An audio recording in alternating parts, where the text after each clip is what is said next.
Hello everyone, welcome back to Sydney and Starlit, and if you are new here, welcome, enjoy the videos. So today me and Sydney are going to be reading Walt Disney, The Rescuer's book. So let's begin.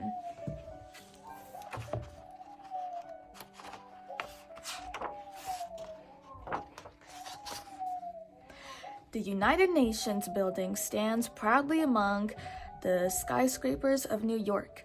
Inside its walls, delegates from all over the world come to talk and talk and talk. They talk about ways to bring peace to the world. In vast conference halls, they talk long into the night about how to put an end to all wars. But while the delegates are busy upstairs, something very important is happening in the basement. How amazed the delegates would have been if they had seen what was happening down below one morning. The International Rescue Aid Society was in emergency session. Delegates, the chairman began. You have been summoned from all corners of the globe because we have reason to believe that someone is in distress. As you know, our society has never failed to answer a call for help. That very day, a bottle had been found in New York Harbor, and it contained a message.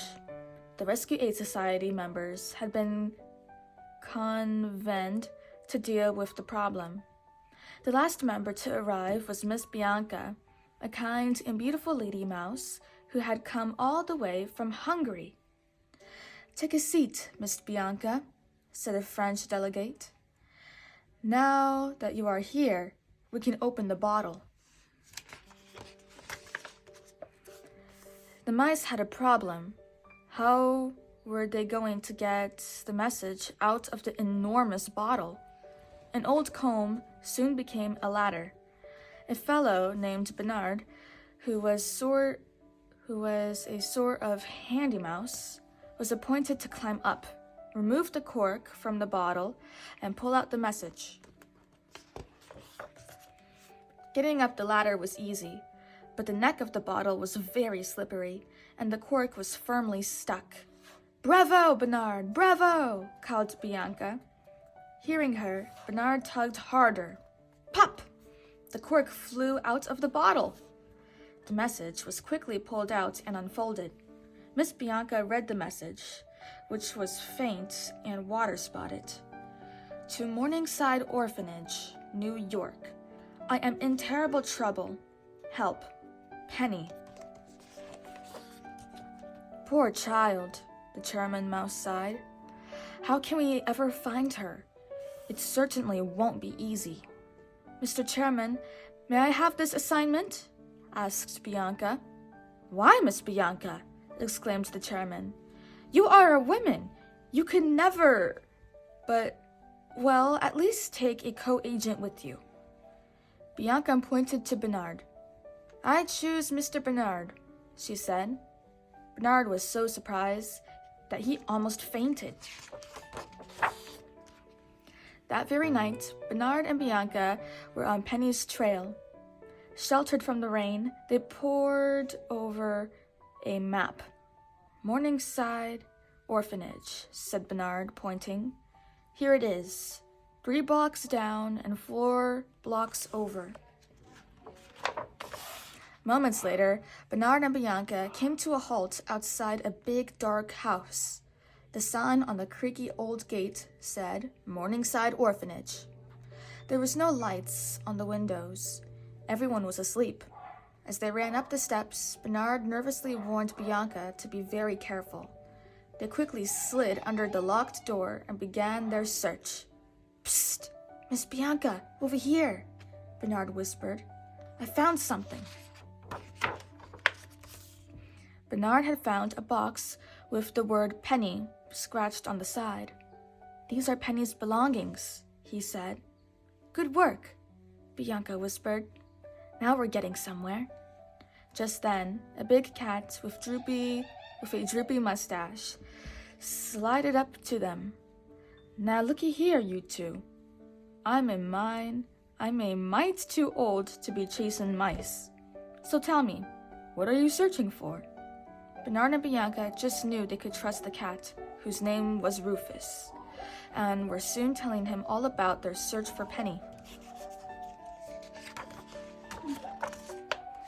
Rufus knew Penny well. I loved that little girl. The last time I saw her, she was sitting on her bed all alone, sad because no one wanted to adopt her. She just cried and clung to her little teddy bear. I just told her to have faith, but, well, the next thing I heard, Penny was gone. Bernard was shocked and asked if the cat knew where Penny might be. Well, there's this nasty couple who run a pawn shop down the street. They tried to kidnap her once, the cat replied. Miss Bianca, we must go there and investigate, said Bernard. A few moments later, the curious mice found themselves outside a store named Medusa's Pawn Shop. The shop was closed, so they slipped quietly under the door. Suddenly, the phone rang. Bernard and Bianca hid in the shadows as a cruel-looking woman with bright red hair and long fingernails snatched the telephone. Medusa's Pawn Shop. Hello, Snoops. Have you found the diamond yet? Give you more time? You bungler! Bottles? You found Penny sending messages in bottles? Can't you control a little girl? I am taking the next flight down to Devil's Bayou. Medusa rushed out to her car and sped away to the airport. Quick, said Bernard. She must be heading for the airport. Let's hurry. But by the time the mice got there, Medusa had left. Look, Bernard, what's that sign over there? Asked Bianca. Fly Albatross Airlines, read Bernard. The friends rushed into the control tower, and Bernard headed straight for the microphone. A voice was calling over the control tower's radio. Albatross Flights 13 to tower. Am I clear to land? Bernard leaned into the microphone and said, You have our permission to land. Suddenly, a huge white albatross in a cap and goggles swooped down unsteadily and landed with a thud. Hello, friends. Just call me Orville, he said, fit as a fiddle and ready to hit the wild blue yonder. Bernard wasn't so sure. Watching Orville dust himself off, he said to Bianca, Maybe we'd better take the train. The train! Exclaimed Bianca. Why, Bernard, surely you're not a fraidy cat. Fraidy cat? Asked Bernard. It's just that I like trains. But not wishing to appear cowardly in front of Bianca, he smiled and climbed aboard Orville with her. He told Orville to fly them to Devil's Bayou. Fasten your seat belts, said Orville. Be sure that your belt is fastened tight, Bernard said to Bianca. Yes, Bernard, dear, Bianca answered as Orville prepared to take off. I sure wish we had taken the train, Bernard muttered. Meanwhile, in a land of swirling mists and deep, dangerous swamps, a little girl was running from a shipwrecked riverboat. In her hand was a little brown teddy bear. Penny! There was only one woman in the world with such a voice. Oh, that little brat has escaped again, snarled Medusa. She came out of the riverboats with 2 crocodiles, Brutus and Nero. Bring her back, boys, she ordered. Brutus and Nero licked their trumps. They were 2 very hungry crocodiles. They slid into the swamp in search of poor Penny. The furious Medusa jumped into a very strange-looking contraption. It coughed and sputtered and kicked smoke into the air. Medusa rode it deep into the swamp to search for Penny. Just then, Orville was flying over the swamp with Bernard and Bianca on his back. Having reached their destination, the 2 mice jumped off the albatross and fell through the murky air. Using Bianca's umbrella as a parachute, they floated downward and landed with a bump. Two of Orville's friends, Luke and Ellie Mae, had seen them fall and came running to meet them. Ellie Mae reached them first. Bianca was just about to explain everything to Ellie Mae and Luke, but then Nero and Brutus loomed out of the swamp carrying a girl and her teddy bear. "That must be Penny," Bianca exclaimed. "We've got to find out where they're taking her." Ellie Mae said, "You'll need a boat. Evinrude's got the fastest boat around here."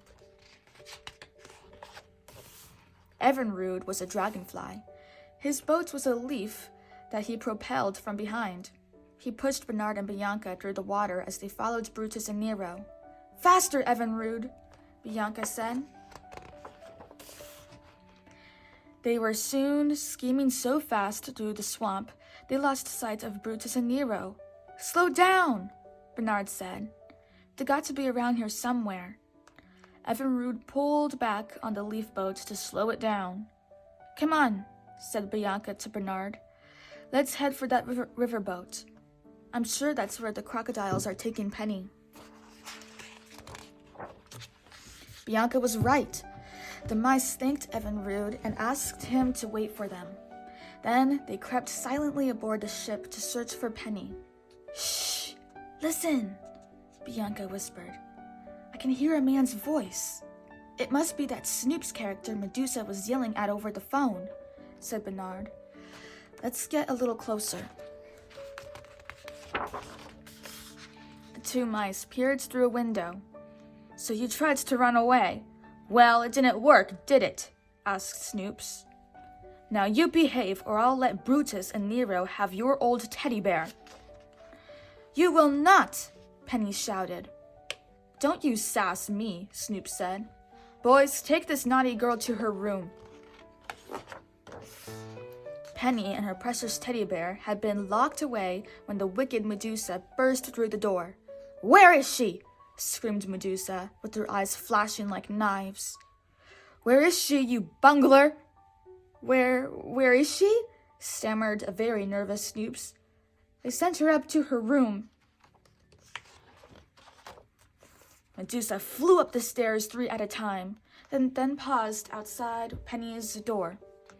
"If I'm nice to Penny, maybe she'll do as I ask," thought the woman slyly. "Penny, dear," Medusa called from behind the door. "Do you know what will make Auntie Medusa very happy?" "You want me to find that diamond," Penny answered. "But I tried as hard as I could, honest. And I found a lot of other things." "Yes, you stupid child," exclaimed Medusa, bursting into the room impatiently. "But not the devil's eye. That's the one I want." Bernard and Bianca had been listening from under a table. They were watching Medusa so carefully that they didn't notice who was slithering toward them. "Uh-oh," Bernard said. "Bianca, they smell your perfume." Bernard and Bianca sped across the room, but Brutus and Nero were close behind. There was a huge old pipe organ standing by a wall. Bernard and Bianca quickly scampered inside. As soon as they entered the organ, Bernard and Bianca hid inside one of the pipes. The crocodiles continued to search for them, and the mice were terribly frightened when Brutus' angry eye peered into their pipe. With a malicious smile, Brutus sat at the keyboard and began to play. The air in the pipe started to swirl as the organ let out a deafening screech. The wind puffing through the organ bounced Bernard and Bianca in and out of the pipes as they were ping-pong balls. Nero tried to grab them as they popped out. Fortunately for the two friends, Medusa soon put a stop to the crocodile's noisy concert. She said it gave her a headache. And when all was quiet again, Bernard and Bianca were able to scurry away. The friends scampered up to Penny's window ledge. The girl was praying by her bed. The two mice quietly slipped into Penny's room as she prayed. Dear God, please let someone find my bottle, because running away isn't working. Amen. Bianca gently tapped on Penny's hand. Where'd you come from? Asked the astonished girl. We found the bottle with your message, Bernard answered, and we've come to rescue you. Penny asked, Did you bring somebody big with you, like the police? No, Bernard admitted. But if the three of us work together and have a little faith, Bianca began, things will turn out right, Penny finished. Together, they began a plan. They began to make a plan. Later, Bernard found Evinrude and told him, Evinrude, we need help. Go get Ellie Mae and hurry. Evinrude sped away. Bernard hoped that help would arrive in time and set to work on the next part of the plan. Suddenly, he heard Medusa's voice. She and Snoops were coming to get Penny. Bernard and Bianca quickly hid in Penny's pocket so that they could go where she did. Medusa and Snoops took Penny out to a dark cave. Its entrance was too small for Medusa or Snoops, but Penny could just fit into it. Medusa grabbed Penny's teddy bear and shoved the girl toward the cave. Get down there and find that diamond, she shouted, or you will never see this teddy bear again. Penny was lowered into the icy cold cavern. Bernard and Bianca climbed out of her pockets so that they could help her. Penny told them that pirates used to hide stolen jewels in the cave. One of these jewels was the famous Devil's Eye, but she hadn't been able to find it. Perhaps the pirates had hidden it inside or beneath something. Just then, they saw a glint of light shining from inside an old skull.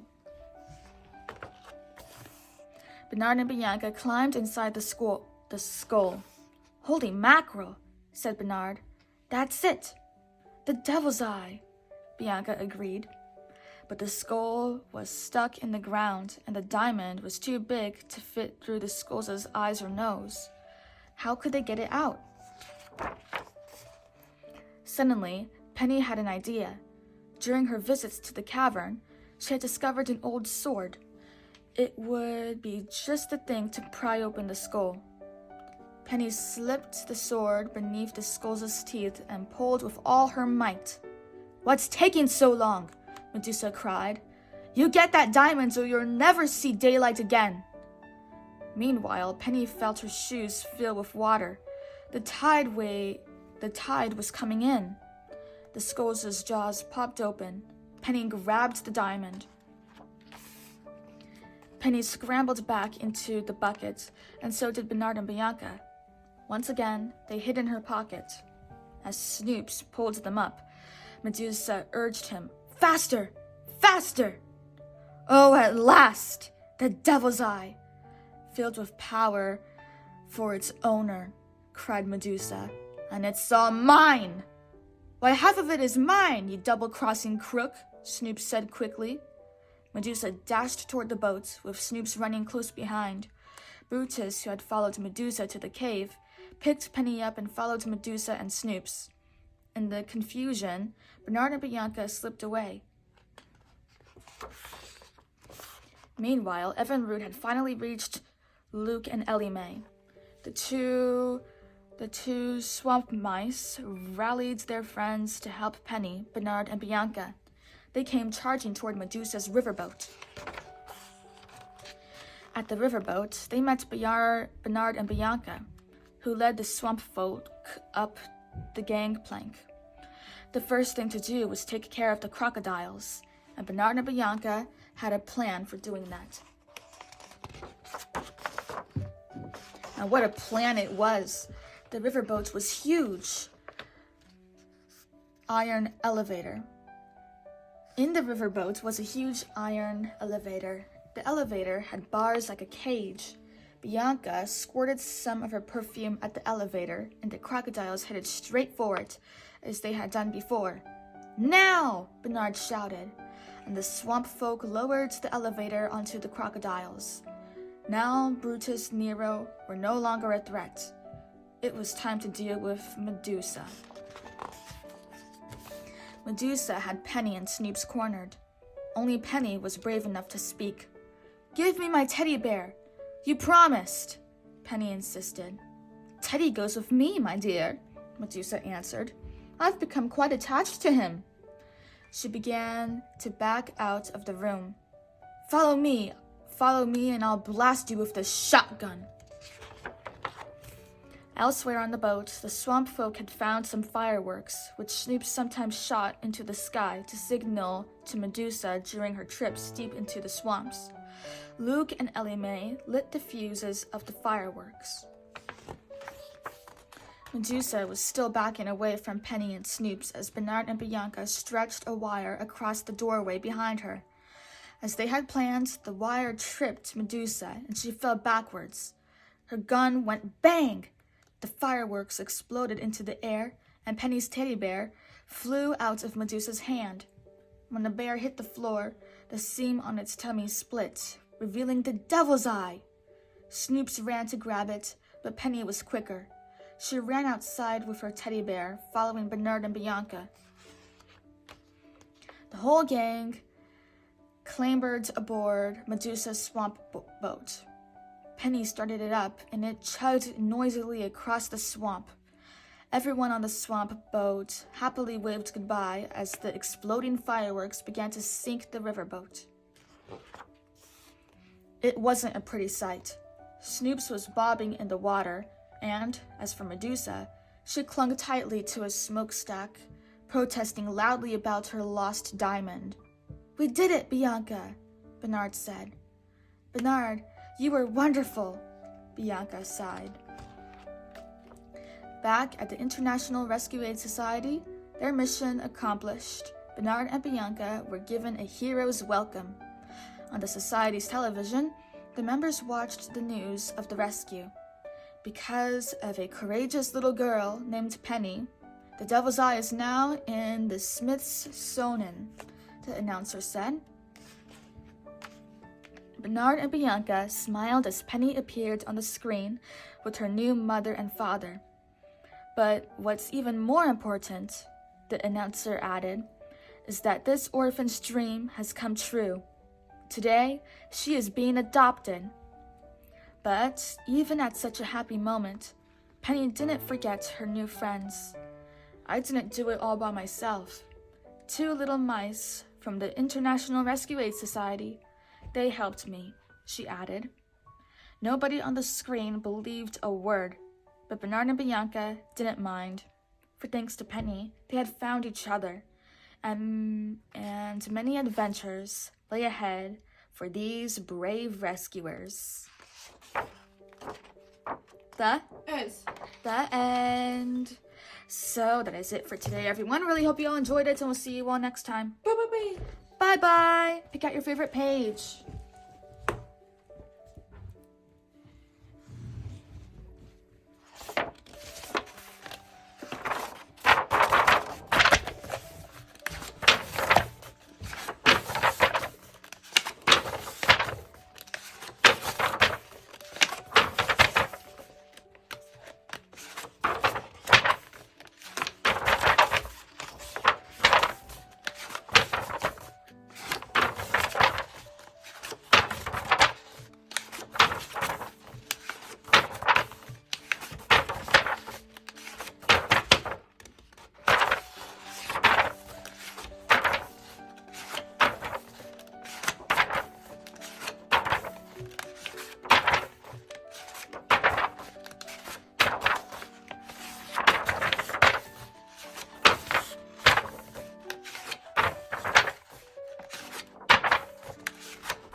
favorite character?